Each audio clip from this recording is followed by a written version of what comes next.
여러분 오늘도 잘 견디고 계십니까? 김명준의 뉴스파이터입니다. 아직 7월이 되지도 않았는데 더워도 너무 덥죠. 이 더위를 식혀주는 장마가 이번 주말부터 전국적으로 시작된다고 합니다. 그런데 더위 걱정이 사라진다고 좋아할 게 아니죠. 태풍급 비바람이라고 하니까 수해 걱정을 또 해야 됩니다. 그뿐입니까? 장마 끝나면 안 그래도 비싼 농산물 가격은 더 오르겠죠. 이렇게 국민은 걱정을 거듭하며 살고 있는데 국회 안에서는 여전히 고성에 고성만 지르고 있고 집권 여당 당권 주자들은 서로를 못 잡아먹어 안달입니다. 짜증나는 뉴스 대신 에어컨만 세게 켜고 싶은 금요일 김명준의 뉴스파이터가 시원하게 시작해 보도록 하겠습니다.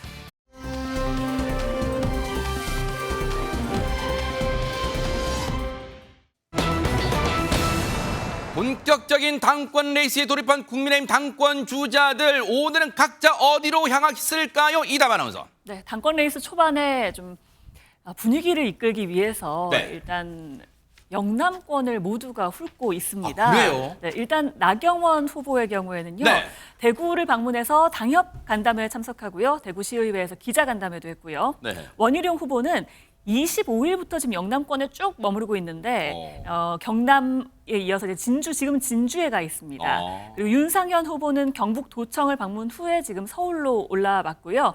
한동훈 후보는 전날은 대구에 있었잖아요. 오늘은 부산을 방문했습니다. 야, 일단 저 지도만 봐도요. 요즘 데프리카, 날씨도 데프리카인데 대구가 진짜 핫합니다. 다들 대구를 한 번씩 찍고 가는데, 그런데 김현주 평론가님, 대구에서 이른바 문전박대를 당한 한동훈 전 위원장, 혹시 오늘 저 부산 갔는데 부산에서의 오늘 표정 혹시 거기서도 문전박대 당한 거예요? 그래서 당원 여러분들과의 만남은 아마 가진 모양인데 그 당원협의회, 그 소위 당협이라고 불리우는 곳, 거기서는 약간 그 면담이 불발된 곳도 있는 모양입니다. 우리가 흔히 뭐 오리지널 친윤이라고 불리우는 그 장제원 전 의원 있지 않습니까? 예, 예. 이분의 그 지역구가 사상인데 지금은 뭐 박형준 부산시장과 방금 전에 만난 모습을 보고 계십니다만. 부산시장은 만나주네요. 네. 대구시장은 안 만났고. 네. 그렇습니다. 네. 근데 그 사상 당협에서는 지금 현재 그 장 전 의원의 측근이라고 불리우는 그 김대식 의원이 현재 현역이거든요. 근데 이제 그 당협을 방문하겠다고 하니까 시간이 조금 일정이 안 맞습니다 해서 불발이 됐는데 네. 뭐 겉으로는 일정 핑계를 대긴 했습니다만 아무래도 네. 조금 한 전 위원장을 만나는 것이 껄끄러웠던 것이 아니냐 이런 이제 관측들이 나오고 있습니다. 네. 어쨌든 부산에서도 뭐 다 환대받은 건 아니네요. 지금 이런 껄끄러운 모습도 이제 보여지고 있는데, 근데 그게 이제 궁금했잖아요, 사실. 대구에 갔을 때 홍준표 시장이 한동훈 전 위원장을 오지 말라고 했어. 내가 오지 말라고 했어. 그랬잖아요. 그 안 만나준 이유 배경을 이렇게 해석한 사람이 있어요. 한번 들어보시고 이어가 보도록 하겠습니다. 내가 본인이 직접 온 게 아니고 사람들 시켜가지고 그렇게 여러 사람 시켜갖고 전화가 왔길래 야, 우리 비서실장이 나한테 보고도 안 해요. 그런 거는 와도 안 만난다. 오지 마라. 만날 이유가 없지. 그것도 누구 홍준표 그 시장을 배신하고 간 사람들을 시켜가지고 전화로 틱틱거려가지고 이거 무슨 검찰에서 소환하듯이 토끼 한 마리 잡을 때도 온갖 정성을 다하고 우리 울고 있는 어린 아기 마음 하나 얻기 위해서도 몸을 낮추고 정성을 다 해야 되는 겁니다. 세상 그리고 사람 마음 얻는 거 그리고 이렇게 섭섭한 사람 마음을 달래고 불안해하는 사람들 마음들을 우리가 안심시키는 거 쉽지 않습니다. 지금 이렇게 얘기를 하는 거 보니까, 그러니까 쉽게 말하면 장윤변 선수, 저 얘기에는 일단 한동훈 전 위원장이 기본 예의조차 일단 갖추지 않았다, 뭐 그런 것도 들리고, 그리고 정치를 좀 쉽게 한다, 좀 무섭게 한다, 뭐 그런 게 좀 깔린 것 같아요. 그렇죠. 굉장히 가시가 있는 말이라고 보여지는데요. 일단 대단히 강도 높게 견제한다라고 보여집니다. 아직도 본인이 검찰인 줄 알고 있다. 이 부분은 홍준표 시장에게 만남을 청했을 때의 태도를 사실 비판하면서 나온 발언인데, 검찰은 피해자를 부르잖아요. 그럼 오라가라 할 수 있는 지위에 있는데 마치 거기에 견주어서 굉장히 무례하게 행동했다라는 취지로 좀 비판을 가한 것 같습니다. 그렇지만 아이러니하게 안타깝게도 원희룡 전 장관 같은 경우에도 검사 출신입니다. 본인은 한 5년 정도 검찰에 있었고 한동훈 전 위원장 같은 경우에는 한 20년 이상을 검찰에 있었다 보니까 본인은 정치인으로서의 경력과 경험치가 상당히 높지만 거기에 반해 한동훈 전 위원장은 정치권에 입문한 뒤에 그런 정치력을 못 보여준다라고 어떻게 보면 후발주자로서 지금 지지세가 비교적 강하다고 평가받는 한동훈 전 위원장을 굉장히 강력하게 좀 성토하고 있는 것 같습니다. 이 원희룡 전 장관이요, 어제 진짜 바쁜 행보를 했어요. 지방 갔다가 이 서울로 올라와서 저녁에는 뉴스파이터 바로 뒤에 하는 프로그램 뭐죠? 뉴스 와이드에 직접 출연했어요. 거기서는 더 강도 높은 발언을 했습니다. 들어보시고 이어가 보도록 하겠습니다. 임기 대통령이 3년이나 남았는데 이게 뭐 차기를 생각하면서 섣부른 차별화를 하다가요. 예. 차별화와 배신, 아. 내부 분열과 자기 정치는 그거 1mm 차이입니다. 까딱 잘못하면요. 아. 이게 궤도 이탈될 수가 있습니다. 처음부터 배신하는 사람 없습니다. 그리고 처음부터 당의 내부 분열하는 사람 없습니다. 예. 다른 사람들의 진심 어린 조언을 예. 무시하고 그냥 혼자 독불장군처럼 가다 보면 예. 그게 당내 분열의 개인 정치가 돼버리는 거고 본인은 당의 변화를 위한 거라고 나는 옳기 때문에 용기를 냈다고 하지만 결국 그게 인간적인 관계와 소통을 생략하다 보면 예. 배신과는 이게 종이 한 장 차이죠. 지금 1분 정도 되는 발언을 이제 물론 엄청나게 출연 길게 했습니다만 저희가 방금 들려든 1분도 채 안 되는 이 발언에 귀에 쏙 들어온 단어는 안지용 기자님, 배신이라는 단어밖에 없는 것 같아요 지금. 네, 맞습니다. 이 배신이란 언급 방금 방송 인터뷰 외에도요. 한 신문과의 인터뷰에서 또다시 언급이 됐습니다. 그래요? 네, 중간에 대통령의 인기가 떨어졌다고 해서 달면 삼키고 쓰면 뱉는 식으로 하면 안 된다면서 배신의 정치, 계산의 정치가 모두 불행하게 한다고 이렇게 배신이란 키워드를 또 꺼내 들었습니다. 또한 이 한 전 위원장 주변에서 대통령과 차별화를 해야 인기가 올라간다. 지금 당대표가 돼 당을 접수해야 한다는 식으로 부추기는 사람들이 있다고 본다는 입장도 덧붙여 내놨습니다. 이야, 예전에 넘버3에서 송강호 씨 대사 있잖아요. 배신이야 배신! 그 배신을 지금 계속 언급했어요. 누구한테 그러겠어요? 누구를 향해 이 배신한 단어를 언급하겠어요? 이 얘기를 듣고 이 사람은 이렇게 응대를 한 것 같습니다. 한번 들어보시고 이거 보도록 하겠습니다. 윤상현 의원이랑 원희룡 전 장관 연이틀 동안 배신의 정치는 성공하지 못한다고 좀 말을 했는데요. 연이틀이란 말은 틀리신 것 같고 계속 그러고 있지 않나요? 저는 대한민국의 국민을 절대 배신하지 않을 겁니다. 제가 배신하지 않아야 할 대상, 정치인이 배신하지 말아야 할 대상은 대한민국과 대한민국의 국민입니다. 당정 관계가 정치의 목표입니까? 정치의 최종 목표입니까? 그게 아닙니다. 좋은 정치하고 대한민국과 국민을 위한 정치를 하기 위한 방편이고 과정입니다. 나름 어찌 보면 의연하게 대처하는 듯 하지만 일단 기분이 좋지 않음이 얼굴에 좀 나타나는 것 같아요. 뭐 본인 속내야 저희가 다 알 수는 없습니다. 한동훈 전 위원장 속내야. 그런데 말리는 시누이가 더 밉다 이런 표현이 있잖아요. 오히려 지금 보세요. 싸움을 부추기는 사람이 있습니다. 한번 얘기 들어보시고 이어가 보도록 하겠습니다. 세상에 누가 한동훈 전 비대위원장이 최상병 특검을 사실상 찬성하고 김건희 특검을 엊그제까지 강력하게 반대하던 한동훈 전 비대위원장의 입에서 소환 전향적으로 이렇게 나왔겠어요. 저는 그래서 한동훈 비대위원장은 전당대회 전에 김건희 특검도 찬성한다. 그렇게 예상합니다.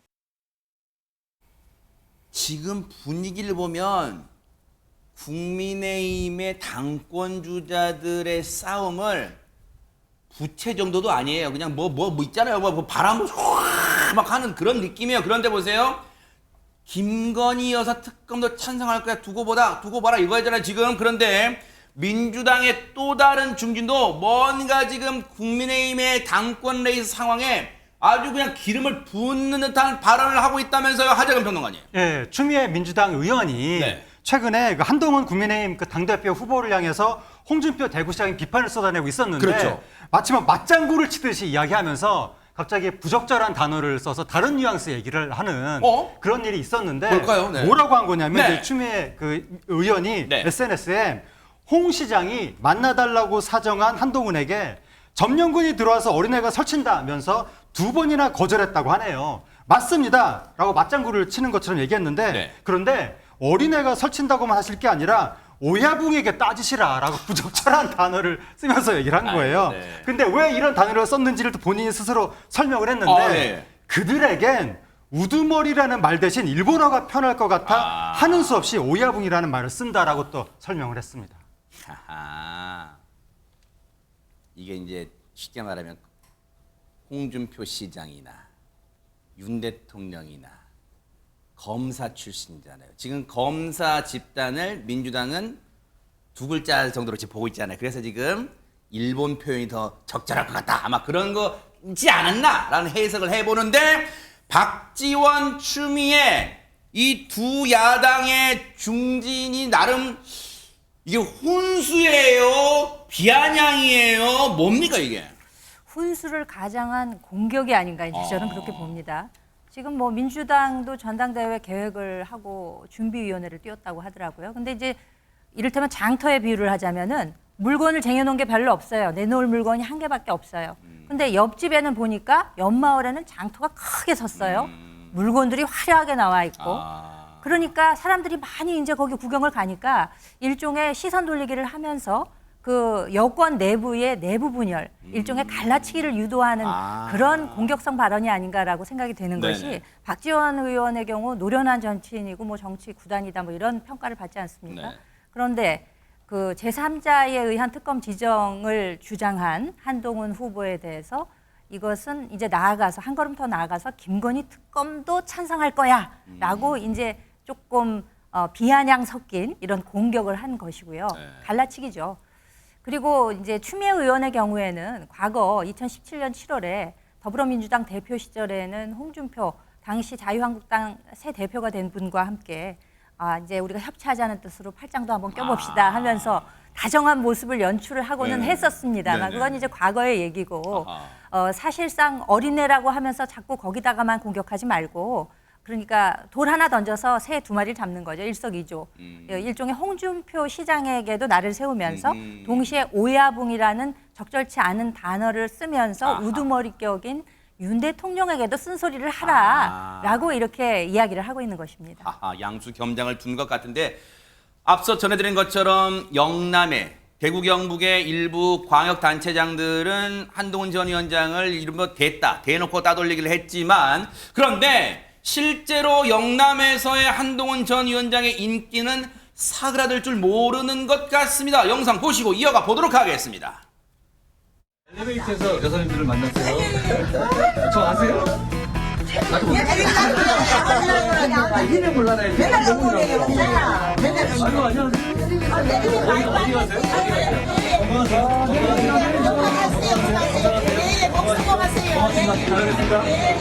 건강하세요. 자, 이런 모습이 이제 연출됐고 주민분들, 시민분들 이제 반겨주는 모습인데 이런 모습을 나머지 세 주자들은 인기 많네 이러고 봤을까요? 어떤 마음, 어떤 모습, 어떤 표정으로 바라봤을까요? 들어보시고 이어가 보도록 하겠습니다. 이제 한동훈 후보에 대한 여론은 저는 약간 인기라고 생각을 하고요. 그게 어떻게 보면 정치인으로서 검증된 여론은 아니라고 생각을 합니다. 정치는 현장과 민심의 답이 있는데 그걸 해보지 않은 사람이 갑자기 당대표를 한다는 것은 굉장히 어렵다고 생각을 합니다. 단점 하나만 더 말씀하신다면? 외모가 단점이라고 생각합니다. 외모가 단점이요? 너무 인기를 끌다 보니까 인기는 짧고요. 신뢰는 영원한 겁니다. 글쎄요. 살다가 외모가 단점 글쎄요.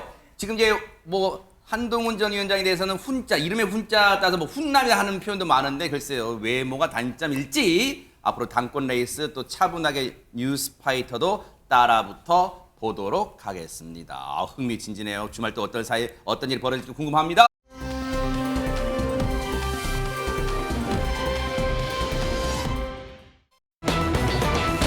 자, 분위기 바꿔봅니다. 제목 보세요. 세상에 어떤 상황인지는 구체적으로 모르겠지만 제목만 봐도 뭔가 소름이 쫙 끼칩니다. 안진용 기자님. 네, 누군가가 저 멀리서 나를 몰래 지켜보고 있다. 이 자체만으로 굉장히 소름이 끼치죠. 근데 이게 다가 아니었다는 겁니다. 지난 25일 새벽 서울 구로구의 한 골목에서 있었던 일인데 어찌된 상황인지 영상은 준비했습니다. 네네. 어둠이 깔린 새벽 시간 주변을 조심스럽게 살펴보며 골목길로 들어서는 남성이 보이시죠? 이 남성 골목 구석 쪽으로 가더니 주차된 트럭이 지금 쪽으로 갑니다. 그러더니 그 뒤로 숨어버립니다. 수상해요, 진짜. 누군가에게 쫓기기라도 하는 걸까요? 어허. 그런데 잠시 뒤 한 여성 무리가 골목을 지나가죠. 네. 그러자 숨었던 이 남성 이렇게 쓱 다시 모습을 드러내는데요. 네. 그리고 지나간 여성들을 한참 바라보더니 충격적이게도 입고 있던 자신의 바지를 내리는 행동을 합니다. 아니 저기 뭐 소독약 좀 갖고 오면 지금 귀도 소독해야 되고 제 눈도 소독해야 될 것 같아. 지금 저희가 뭘 듣고 뭘 지금 본 거죠? 김현주 평론가님 세상에 진짜. 글쎄 이걸 전달은 해드려야 되는데 말로 옮기기가 조금 거북스러울 정도로 이 30대 남성의 경우 방금 전에 영상으로도 보셨습니다만 이 골목길에서 자신의 바지를 내리는 행위를 했다는 거예요. 허허. 이러한 음란 행위를 했는데 뿐만 아니라 이 상태에서 10분 넘게 이 골목을 활보를 했다는 것입니다. 바지를 내린 채요? 그렇습니다. 그러니까 시민이 이제 신고를 했겠죠. 경찰이 출동을 했습니다. 그래서 어허. 이제 덜미가 잡히기는 했는데 네. 경찰들한테 잡히고 나서도 횡설수설했다 그래요. 왜냐하면 이 인근에 사는 사람도 아니었다는 에? 거예요.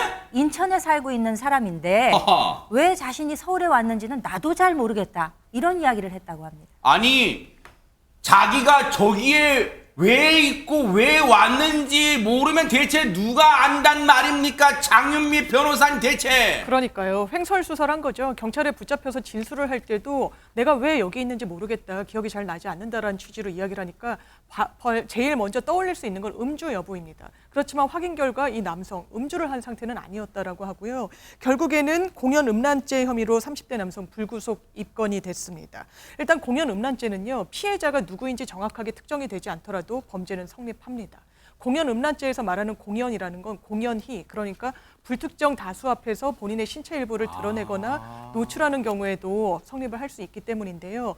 이 법령의 보호 법익 자체는 물론 피해자 개인을 보호하는 데도 있겠지만 사회적인 질서 그리고 사회적 도덕성을 보호하기 위한 데 보호법익이 1차적으로 있기 때문에 이렇게 규정을 하고 있습니다. 그리고 공연 음란죄로 적발이 될 경우에는요. 1년 이하의 징역 또는 500만 원 이하의 벌금형에 처해질 수 있고요. 부가적으로 성범죄자로 등록이 되면 사회적인 불이익 또한 감내해야 될 수 있습니다. 지금 저 인간이 한 짓과 저 인간이 검거됐다는 게 주변에는 파다하게 퍼졌을 거 아니에요. 그럼 당시에 직접적인 피해를 입지 않은 시민들, 주민분들이라도 지금 두려움에 떨고 있을 거 아니에요. 밤길 무서울 거 아니에요. 관련 얘기 들어보시고 이어가 보도록 하겠습니다.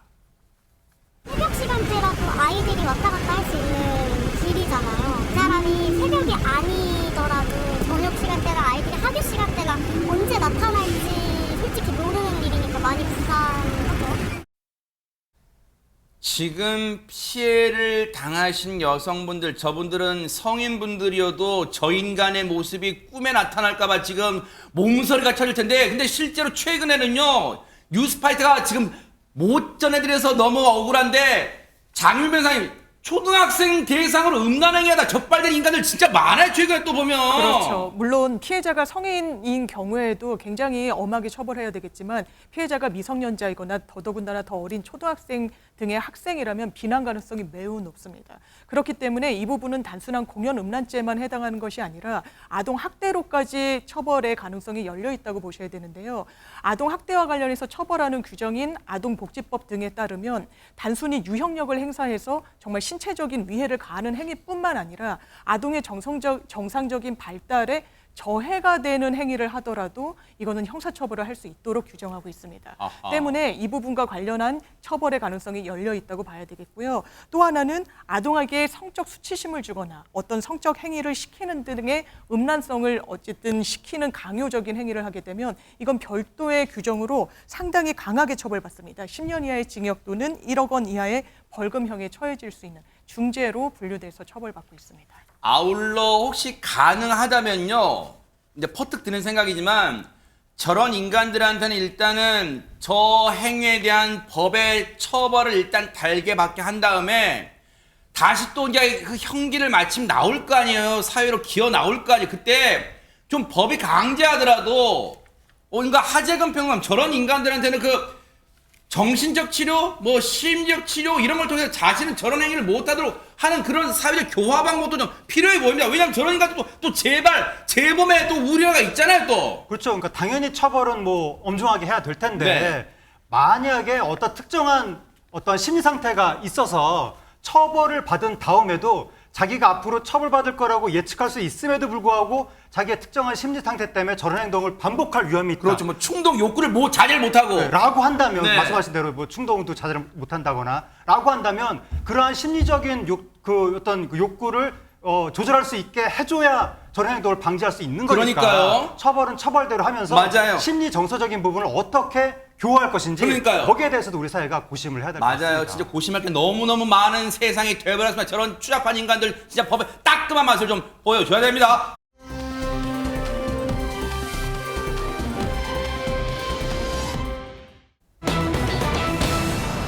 어머나, 송일국? 우리가 아는 그 송일국 씨 맞아요. 근데 하나 둘 셋은 뭐예요? 송일국과 숫자 3 하면 뭔가 떠오르시는 게 있을 수도 있는데요. 네. 최근에 송일국 씨가 근황을 전했습니다. 유재석 씨와 조세호 씨가 진행하는 프로그램 이거 있잖아요. 아하. 거기에 이제 출연을 했는데 네. 정말 깜짝 놀랄 만한 상황이 펼쳐졌습니다. 일단요. 네. 자, 키가 굉장히 큰 건장한 남성 저 셋이 청년들은 지금 누구예요? 등장했잖아요. 송일국, 송이국, 송삼국이 아니라 대한민국 만세. 기억하십니까? 아니 왜 갑자기 지금 이 태극기를 흔들 기세로 대한민국 만세를 외치는 거예요? 송일국 씨의 새 쌍둥이 아들들입니다. 어머! 과거에 저희가 아기 때 모습만 아마 기억을 하실 텐데요. 아, 그 대한민국 만세 이름 자체가 대한민국 만세잖아요. 네, 대한군, 민국군. 조세호 씨 놀란 거 봐. 만세군. 조세호 씨 입이 떡 부러지네. 네. 많이 놀랐죠. 네. 그리고 맨 뒤에 아까 문을 닫고 들어오는 분이 바로 송일국 씨입니다. 어머나. 놀란 거는 저들을 맞이한 유재석 씨와 조세호 씨도 마찬가지였는데요. 네. 영상으로 함께 보시겠습니다. 아하, 네네. 사랑해요. 아빠 힘내세요. 우리가 있잖아요. 저보다 크네요. 아우 소리야.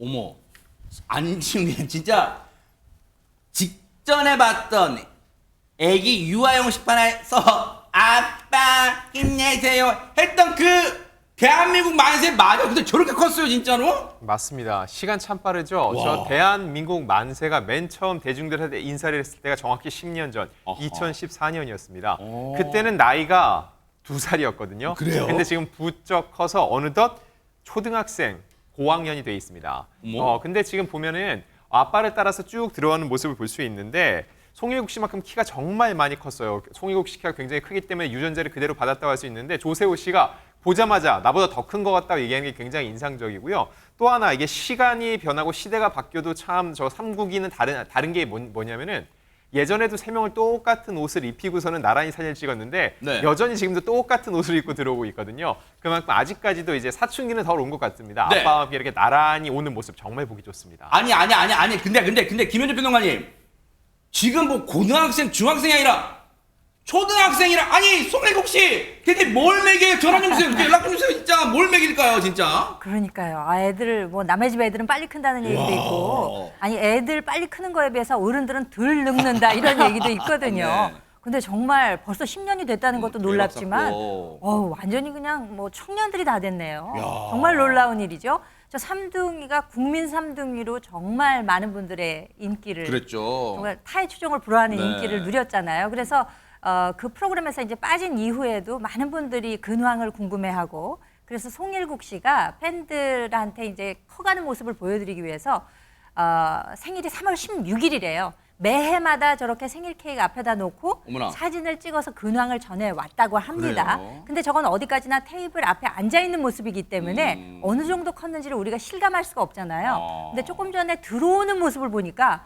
저렇게 키가 많이 컸단 와. 말이야. 이러고 정말 놀라고 네. 많은 분들이 그 송일국 씨 키가 185cm라고 합니다. 어머. 그러니까 역시 DNA는 그대로 물려준 그러네요. 듯 하는 이런 반응들을 보이고 있습니다. 진짜 유전자의 힘을 다시 한번 느낄 수 있는 상황인데, 근데 앞서 그 사진 보니까 2022년, 2023년, 2024년 보면 뭔가 나란히 삼형제가 삼둥이가 앉아 있는데 보세요. 케이크 앞에 앉아 있는데 뭔가 안진용 기자님 뭔가 커가고 있다, 성장하고 있다는 느껴져요. 2020년 사진과 23년, 특히 2022년과 2024년을 비교하면 진짜 그 사이 2년들 훌쩍 크네, 막 그렇게 느껴집니다. 네, 살짝 보면은 앞에 놓인 케이크도 조금씩은 커지는 것 같은데 그러네. 네, 아이들이 부쩍 커가고 있는 모습입니다. 그러면서도 하지만 똑같은 게 뭐냐면 여전히 정말 우애가 좋은 삼형제구나라는 걸 느낄 수 있는데 네. 이 아버지의 영향이 굉장히 클 것 같고요. 네. 저 삼형제가 남다른 이유가 또 하나 있습니다. 뭘까요? 예전에는 한번 알려졌었는데 지금은 많은 분들 잊으셨을 수도 있습니다.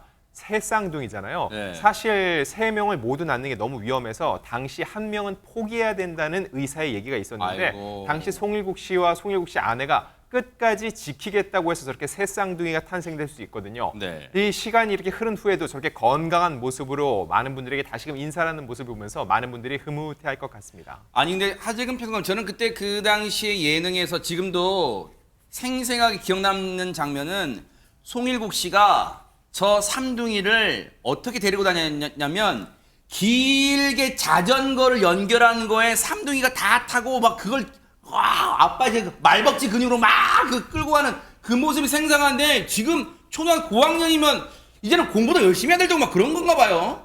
초등학교 때 벌써 공부를 연상하시면 안 됩니다. 아, 죄송해요. 네. 초등학교 때는 항상 친구들이랑 뛰어놀아야 뛰어놀아야 되나요? 네. 우리나라가 너무 초등학교 때부터 아이들 공부를 시키는 경향이 있는데. 맞아요. 어쨌든 네. 네. 송일국 씨가 어렸을 때 그 아기들 어렸을 때부터 말씀하신 대로 기차 같은 데 이렇게 셋이 나란히 태우고 혼자서 막 끌고 가고 이런 모습이 네. 정말 힘들겠다. 맞아요. 아빠는 극한 직업. 아빠는 극한 그런 걸 직업인데, 떠올리게 네. 했는데 애들이 저렇게 무럭무럭 자라면서 점점점 저 집안의 보석이 돼가는 것 같은, 저 집안의 기둥이 돼가는 것 같은 네. 그런 느낌이 드는데 네. 송일국 씨가 2년 전쯤에 삼둥이가 내가 아직 배우라는 걸 모를 것 같다. 애들이 만약에 배우 하고 싶다 하면 하게 해줄 것이다. 그렇게 얘기했는데 지금 저 정도 컸으면 초등학교 6학년이니까 아버지가 배우라는 걸 충분히 알 수 있는 나이가 되긴 한 것 같은데 네. 과연 삼둥이가 배우를 지망할지 네. 아니면 다른 분야를 지망할지 그건 나중에 더 지켜봐야 될 것 같습니다. 13살이면은 8, 9, 10, 11, 12, 14. 이제 거의 졸업반이잖아요. 초등학교 졸업반인데 보세요. 사실 전 또 하나의 놀란 장면이 안지용 기자님 저 모습에서 이제 내일 모레 중학교 올라가면 뭔가 진짜 멋도 한창 부릴 만한데 얼굴도 순둥순둥 생기고 그렇게 막 이렇게 막 치장하고 그러지는 않는 것 같아요, 진짜. 일단 이런 국민적 관심을 받는 상황 속에서 저 셋이 다시금 나란히 똑같은 옷을 입고 나왔다. 저거 자체가 아버지와 굉장히 사이가 좋다고 볼 수 있습니다. 그러네요. 보통 저 나이 때 되면은 진짜. 네, 사춘기가 와서 거부할 수도 있거든요. 그만큼 이런 삼둥이의 귀여워라. 순둥순둥한 모습들을 과거부터 대중들이 많이 지켜봐 왔잖아요. 그 모습을 지금까지 그대로 간직하고 있기 때문에 더 많은 사람들이 응원하는 것 같고요. 네. 단 하나 좀 아쉬운 건 있습니다. 예전에 기억하시는 분들은 기억하실 텐데 워낙 송일국 씨가 운동을 잘하잖아요. 네. 본인이 철인 3종 경기에 도전을 하면서 새 쌍둥이를 모두 안고 업고 해서 도전한 때가 있었거든요. 지금 그래요? 보시는 것도 저것도 마찬가지입니다. 야. 저 자전거를 탈 때 아이들을 뒤에다 저렇게 딱 연결시킨 다음에 데리고 가는 모습이었는데 네. 이제 키가 부쩍 큰 쌍둥이를 보니까는 송일국 씨가 더 이상 안고 가지는 못할 것 같습니다. 아니 근데 진짜 이 근황만 훌쩍 자란 근황만 공개했는데도 저희가 바라보는 저희가 막 입이 이까지 걸리잖아요. 다른 남의 집 자식인데도. 그런데 이렇게 흐뭇하게 뭔가 입에 미소가 짓게 하는 사진이 또 포착됐다면서요, 장윤 변호사님. 그렇습니다. 10년 전에 육아 예능이 워낙에 전성기를 이루면서 그때 아기였던 스타의 2세들이 어느 순간 보면 훌쩍 커서 아니 그때 그 아기가 맞아라고 놀라움을 주는 경우들이 진짜 많은데요.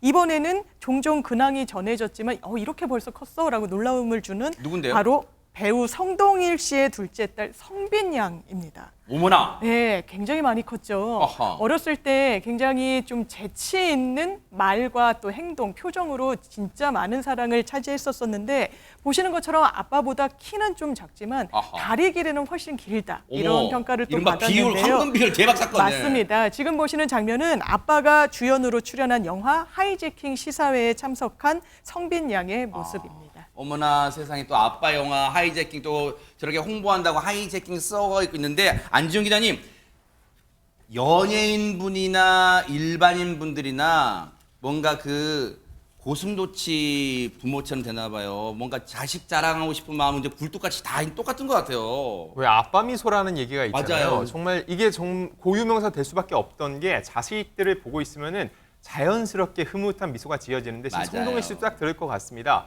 과거 2013년에 육아 예능에 출연할 때는 불과 6살이었던 딸이 어느덧 16살이 됐고 어머나. 지금 왜 저렇게 키가 크냐를 놓고 봤더니 무용 전공이라고 합니다. 진짜예요? 대박 사건. 자, 왼쪽이 10년 전 성빈 양, 그리고 오른쪽이 현재의 성빈 양입니다. 와. 근데 성동일 씨의 또 아들이 있죠. 네. 성동일 씨의 아들 네. 성준 군은 네. 사실 지난해인가 그 과학고등학교 진학했다고 해서 크게 화제가 대박 됐었거든요. 사건이네요. 성동일 씨 입장에서는 자식 자랑을 하고 싶으실 텐데 사실 자식 자랑은 아무리 해도 모자람이 없었던 것 같습니다. 맞아요. 어쨌든 이 아버지가 훌륭하시게 앞길을 닦아놓으니까 그걸 바라보는 자제분들도 참 좋은 길을, 고든 길을 가는 거 아닌가 그런 생각해 봅니다. 행복한 가정 계속 응원해 보도록 하겠습니다.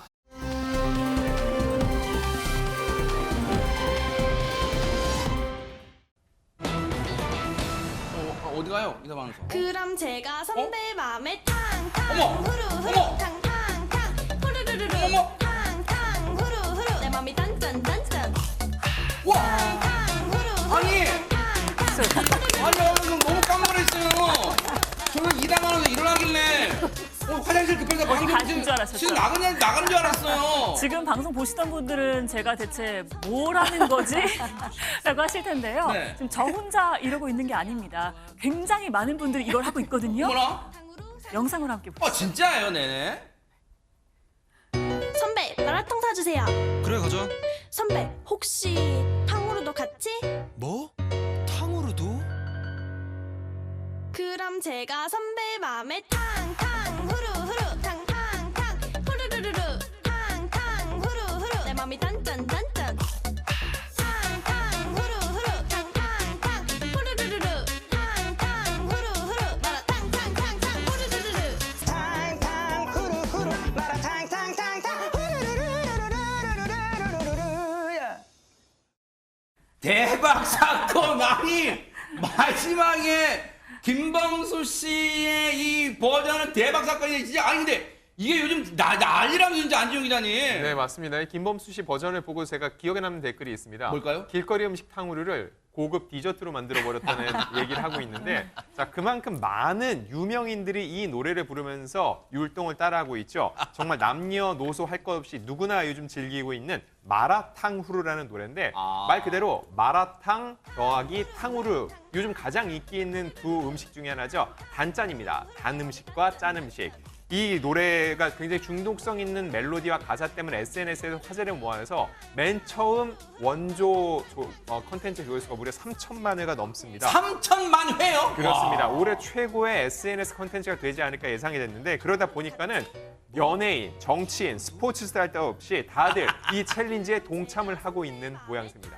아니 진짜 혹시 하재근 평론가님 이거 보셨어요? 진짜 중독성 짱인 게 저도 후배가 보여줘서 하는데 그때 완전 이게 그냥 일하다가도 탕탕 중독성이 있더라고 진짜. 네, 저는 뭐 듣기만 했고 본 거는 지금 처음 봤는데. 그러세요, 네. 이런 영상이었군요. 지금 여기저기서 탕탕 후루루루 지금 하고 있어서 네. 저게 뭐 하는 짓인가 짓인가? 많은 사람들이 이걸 하고 있고 특히 요즘에 젊은 세대가 뭐 네네. 탕후루, 뭐 마라탕 굉장히 좋아하는 거예요. 네. 그렇다 보니까 이렇게 생겼는데 보통 이런 식의 이런 거 밈이라고 하거든요. 인터넷 유행 밈이라고 하는데 이런 밈이 자연 발생적으로 생기는 경우가 많거든요. 근데 이 경우에는 원작자가 있습니다. 원작자가 있는데 네. 놀랍게도 13살 초등학생이라고 해서 정말 진짜예요? 놀라운데 2012년생 초등학생 바로 부모도 놀랐습니다. 부모가 누구냐면 네. 방송인 이판희 씨하고 뮤지컬 배우 서성민 씨의 딸 서이부 양이 이 노래를 만들었다는 거예요. 진짜요? 그러니까 부모가 다 음악적인 또 방송인이라든가 음악적인 재능이 있는 야. 분들이라니까 부모한테 유전자 몰빵으로 받은 것이 아니냐 그런 이야기가 나오고 있는데 네. 서이부 양이 뭐라 그랬냐면 마라탕과 탕후루를 너무 좋아하다 보니까 노래까지 만들게 됐다. 야. 탕탕 하면서 매력 발산하는 게 포인트다. 벌써 중독되신 것 같은데요. 네. 저도 음이 모르게- 정확해요, 아주. 네. 저도 모르게 그만. 매력 발산이 포인트다라고 했는데 네. 누리꾼들이 야 정말 부모의 재능을 그대로 물려받았나 보다라고 야. 부러움을 표시했습니다. 보신 것처럼 마라탕후루 챌린지 아마 시청자분들 중에도 이미 보신 분 많으실 거예요. 근데 그만큼 이 챌린지가 끝날 기미를 한번 굉장히 오래됐어요, 지금. 그렇습니다. 그 네. 마라탕 또 탕후루 이 열풍이 분 지가 꽤 됐잖아요. 네. 특히 작년부터 이 탕후루는 정말 애들이 전부 길거리에서 이걸 들고 맞아요. 먹고 하는 그런 소비하는 네. 그러니까 이제 현실로 조금 돌아볼게요. 네. 왜냐하면 지금 이 탕후루 가게가 그만큼 많이 생겼는데 이 탕후루 가게가 잘 유지가 되고 있는가 여기에 지금 좀 관심이 가지 않을 수가 없는 거죠. 그 지방 행정 인허가 데이터 개방 통계라는 게 있습니다. 아, 그래요? 행안부에서 내놓은 통계에 따르면은요, 올 6월 들어서 27일, 그러니까 올 6월 한 달 동안만 네. 탕후루 가게가 폐업한 곳이 43개라고 합니다. 43개.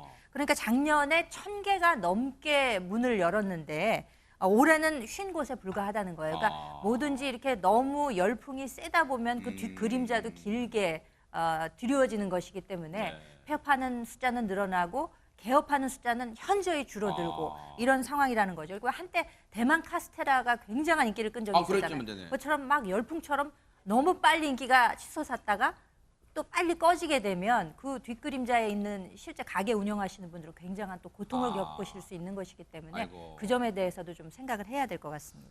마라탕후루 챌린지의 선풍적 인기의 뒤에 숨은 참 그늘 아닌가 그런 생각해보고 좀 안타깝다 그런 생각도 들어봅니다.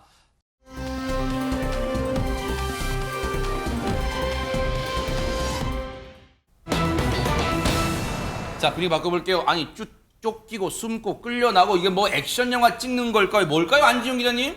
차라리 액션 영화라면 좋으련만 현실입니다. 어허. 그것도 한날 한시 단 한 명에게 벌어진 일인데 그 한 명이 누군지 영상을 통해 만나보시죠. 네네. 길을 걷던 한 남성, 갑자기 어디론가 뛰어가죠. 네. 이윽고 건물에서 나온 여성, 이 남성을 갑자기 황급히 쫓아갑니다. 빌라 주차장으로 이 남성은 숨어드는데요. 그렇게 CCTV 밖으로 나가버립니다. 어이구. 그리고 잠시 뒤 이번에는 경찰이 등장했습니다. 네. 그리고 그 남성을 질질 끌고 나옵니다. 쫓기고 숨고 끌려나가고 채 30분도 안 되는 시간 동안 이 남성은 뭘 하는 걸까요?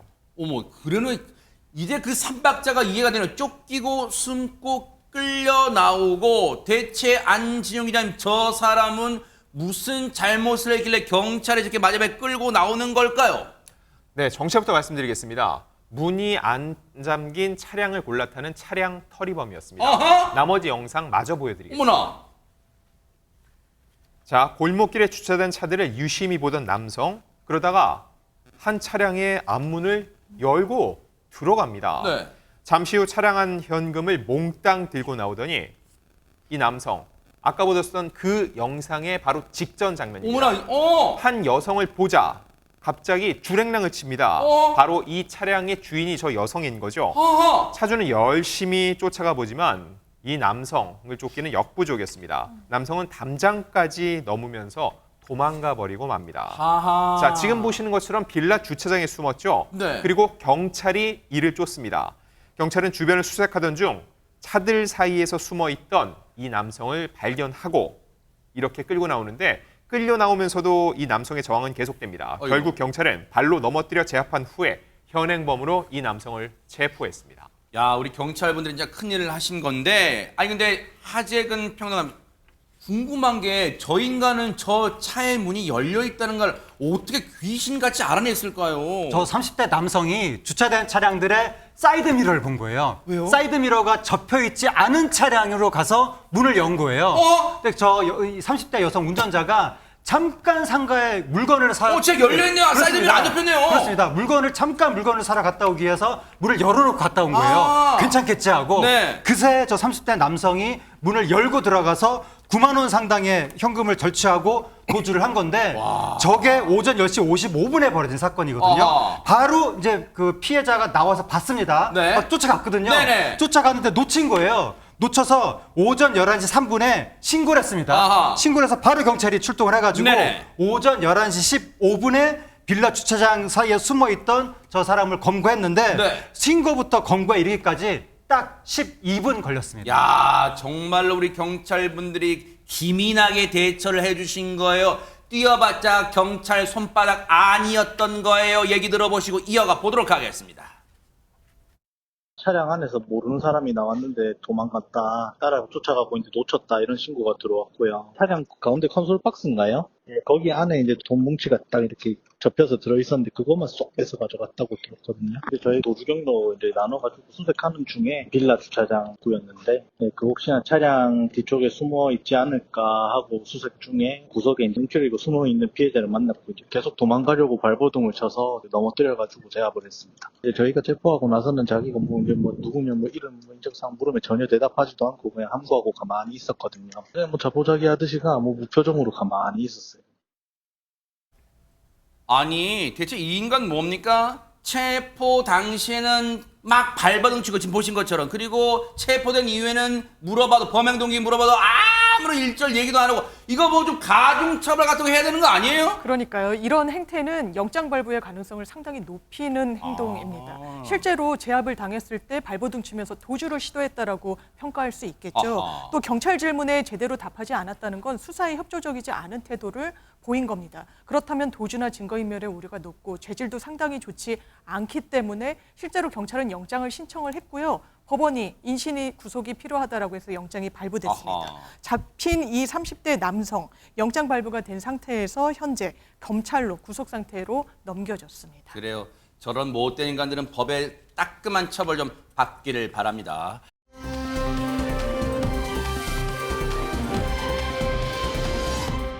세계는 바삐 돌아가고 있는데 첫 번째 소식 알아볼까요? 이담 아나운서. 네, 첫 번째 소식은 미국 위스콘신으로 가보겠습니다. 미국 위스콘신에서요, 보고도 믿기 힘든 일이 벌어졌습니다. 보통 이사 간다고 하면요, 아파트에서 짐이랑 사람이 이동을 하는 거잖아요. 네. 그런데 아파트가 통째로 이동을 한다라면 믿으시겠습니까? 아, 왜 그렇게, 왜 오늘 진짜 말도 탕후루 챌린지 좀 잘하신다고 이렇게 해주셔도 되는 거예요? 아니, 믿지 못할 사건들이 많이 일어나네요. 한번 영상으로 보시겠습니다. 네, 400톤짜리 아파트 건물 밑에 바퀴가 잘 보시면요, 달려 있습니다. 어머나? 그리고 수십 명의 사람들이 달라붙어서요, 아주 조금씩 건물을 옮기고 있는 모습입니다. 어머나. 이게요, 영화 하울의 움직이는 성이 떠오르는 진귀한 풍경이었다고 합니다. 네. 사실은 안지훈 기자님, 하울의 움직이는 성을 제가 안 봐서 잘 모르겠지만 어떤 상황인지 좀 일단 신박한 상황이긴 합니다, 지금. 일단 400톤짜리 아파트 건물이 한꺼번에 움직인다. 이거 자체가 신기하죠. 근데 궁금한 건 왜입니다. 왜냐하면 이게 100년이 넘은 아파트라는 거죠. 원래 철거 계획이 있었는데 건물주 입장에선 보존 가치가 있다고 판단을 한 겁니다. 그래서 전문 장비와 지금 바퀴들 보이시죠? 네. 주변에 전문 인력만 무려 50명이 붙었습니다. 어머나. 그래서 하루에 한 블록씩 건물을 옮기는데, 아니 일단 구르기 시작하면 바로 옮기는 건 되는 거 아니야? 몇 블록 안 옮긴다는 거죠. 근데 왜 하루에 한 블록이냐? 400톤짜리가 지나갈 수 있는 길을 생각해 보세요. 쉽지 않겠죠? 그러겠네요. 움직일 때마다 주변의 건물이라든지 전선, 나무 이런 것들을 다 신경 써야 되니까 어머나. 하루에 딱 한 블록밖에 갈 수 없고, 네. 그렇기 때문에 하루에 드는 비용은 무려 이사 비용이 무려 7억 원이 든다고 하는데, 이 건물주의 신념도 참 대단한 것 같습니다. 대단합니다.